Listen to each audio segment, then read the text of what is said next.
গাজীপুরের সাংবাদিক হত্যার ঘটনায় জাতি হতাশ। দর্শক, গাজীপুরের সাংবাদিককে প্রকাশ্যে যারা হত্যা করেছে এই বিষয় নিয়ে জাতি হতাশ। বাংলাদেশে আর কোনোদিন এটার বিচার যদি সঠিকভাবে এই সরকার করতে না পারে, তাহলে এই সরকারকে ব্যর্থতার দায় স্বীকার করে আজকে তাদেরকে ক্ষমতা ছেড়ে দিতে হবে।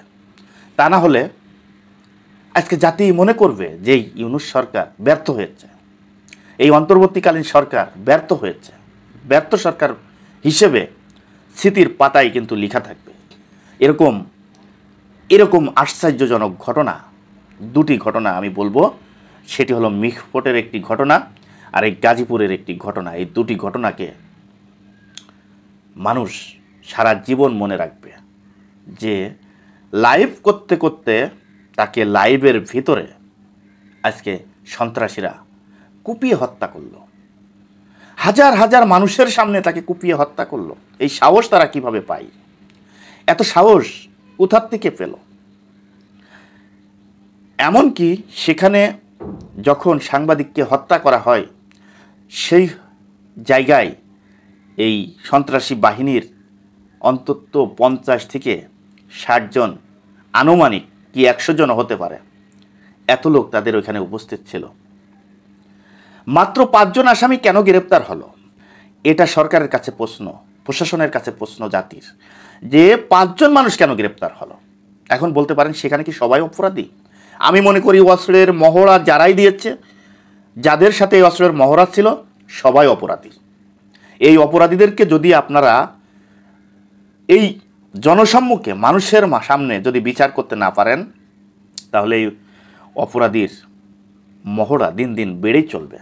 শুধু মহড়া না, এই সাংবাদিক যারা সাংবাদিকতা করে তাদের ভিতরে একটা ভয়, একটা ভীতু কাজ করবে। তারা কোনো দিন সত্য প্রকাশ করতে চাইবে না।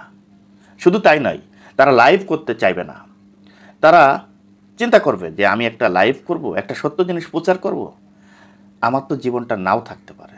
তার জীবনের চিন্তা করে হলেও এই অপরাধীদেরকে মানুষ ধরতে পারবে না, প্রশাসন ধরতে পারবে না, সরকার ধরতে পারবে না। তখন সরকার ব্যর্থ হবে। বাংলাদেশে উগ্রবাদী, সন্ত্রাসী, জঙ্গিবাদী এবং অস্ত্রের মহড়াকারী সবাই তারা আরও অপকর্মে লিপ্ত হবে। কারণ তাদের অপকর্ম তো কেউ দেখছে না, বিচার হচ্ছে না, শাস্তি হচ্ছে না। তখন তো তারা এই দখলবাজি, টেন্ডারবাজি এগুলো করতে তাদের সুবিধা হবে। দেখেন, এই সাংবাদিক হচ্ছে জাতির বিবেক। সারা পৃথিবীতে যদি এই সাংবাদিক না থাকতো, আজকে পৃথিবীতে কোথায় কি ঘটনা ঘটতেছে এটা মানুষ দেখতে পারতো না, এটা মানুষ বুঝতো না।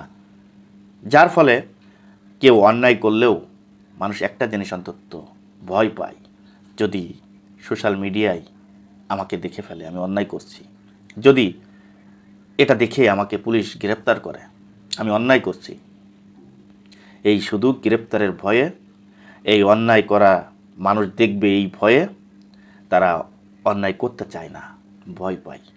এখন যদি এরকম সাংবাদিক বিভিন্ন জায়গায় যদি হত্যার শিকার হয়, সরাসরি লাইভ করতে গিয়ে যদি তাকে হত্যা করা হয়, এর বিচার যদি সরকার আইন আদালতের মাধ্যমে দেখে শুনে কার ন্যায় কার অন্যায় এই বিষয়গুলো যাচাই বাছাই করে যদি বিচার করে, তাহলে এই দেশে সন্ত্রাসী আরও সন্ত্রাসী করতে সাহস পাবে। তো অতএব এদের বিচার, যেমন করে হাজার হাজার মানুষের সামনে এই সাংবাদিককে হত্যা করা হয়েছে, আমি মনে করি হাজার হাজার মানুষের সামনে প্রকাশ্যে দিবালোকে এই সন্ত্রাসীদেরকে 1 মাসের মধ্যে ফাঁসি দেওয়া হোক, এদের ফাঁসি কার্যকর করা হোক। এই 5 জন মানুষ গ্রেপ্তার করাকেই এই গ্রেপ্তার বলা হবে না। এখানে যারাই উপস্থিত ছিল, যারাই অস্ত্রের মহড়ার সাথে জড়িত, আমি মনে করি প্রত্যেকটাকেই ফাঁসি দেওয়া হোক, যাতে করে সামনের দিকে এরকম ঘটনা আর কেউ ঘটাতে না পারে। তা নাহলে এই সরকার ব্যর্থ সরকার হিসেবে পরিচিতি লাভ করবে সারা বিশ্বে, এটা মনে রাখতে হবে। তাই এই সরকারকে কিছু না কিছু কাজের মাধ্যমে, কার্যক্রমের মাধ্যমে বুঝিয়ে দিতে হবে যে বাংলাদেশের সরকার এত ভীতু নয়।